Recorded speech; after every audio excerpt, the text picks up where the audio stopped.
আচ্ছা, একদিন ঘুম থেকে উঠে যদি দেখো তোমার চারপাশ অন্ধকারে ঘেরা, বাতিহীন এক ঘরে তুমি আছো।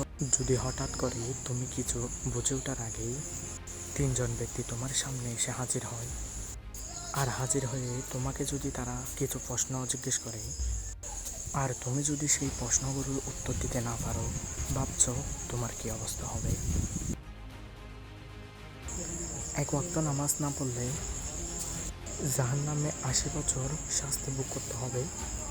হ্যাঁ, আমি জানি তুমি জানো, তবু জানিও কেন নামাজ পড়ছো না? আচ্ছা, তোমার কি নামাজ পড়তে বিরক্তি লাগে? যদি বিরক্ত লাগে, আমি তোমাকে একটি উপায় বলে দিচ্ছি। এই একটি উপায় তুমি ব্যবহার করো, বিরক্তি বোধ হবে না। আচ্ছা, তুমি যেদিন নামাজ পড়তে যাবে সেদিন শুধু 4 রাকাত ফরজ নামাজ পড়ে এসে যাবে। কিছু ক্ষেত্রে 4 রাকাত হয়, আবার কিছু ক্ষেত্রে 2 রাকাত হয়। প্রথম দিন তুমি সেই ফরজ নামাজটাই পড়ে এসে যাবে। আমি ফরজ নামাজ পড়তে বলছি, শুধু তুমি যাতে বিরক্তিবোধ না হও। তুমি এইভাবে 1 মাস চালিয়ে যাও। 1 মাস চালিয়ে যাওয়ার পরে তুমি মাঝে মাঝে ফরজ নামাজের সময় সুন্নত আদায় করবে। তবে আমি তোমাকে প্রতিদিনই আদায় করতে বলবো না, মাঝে মাঝে এই সুন্নত নামাজটা আদায় করবে। দেখবে কয়েকদিন যেতেই তুমি ফরজের সাথে সুন্নত নামাজও আদায় করতে পারবে কোনো বিরক্তিবোধ ছাড়াই।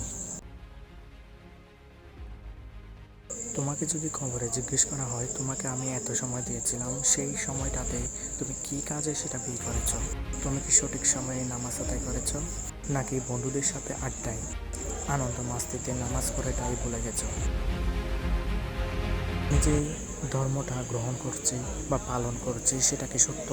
যাও, তুমি যদি ধর্ম নিয়ে কোনো কিছু বিশ্বাস না করো, যদি মৃত্যুর পর দেখো যে ইসলাম ধর্মই সত্য, তোমাকে তোমার কর্মের শাস্তি পেতে হবে, তাহলে ভাবো তো একটু তোমার কি অবস্থা এটাই হবে। তোমাকে তো সেদিন হযরত মুহাম্মদ সাল্লাল্লাহু তাআলা আলাইহি ওয়াসাল্লাম সুপারিশ করবে না কি? তাহলে একটু একটু নামাজ পড়ার আগ্রহ জাগছে তোমার? আমার কথা শুনে রাখো, তুমি পৃথিবীর যত ভালো কাজই করো না কেন, যদি তুমি নামাজ না পড়ো তাহলে জান্নাতে যেতে পারবে না। নামাজ পড়া একটি আল্লাহর আদেশ। বলতে পারেন নামাজ যেই পড়ে আল্লাহ তাআলা তার উপর খুশি হন।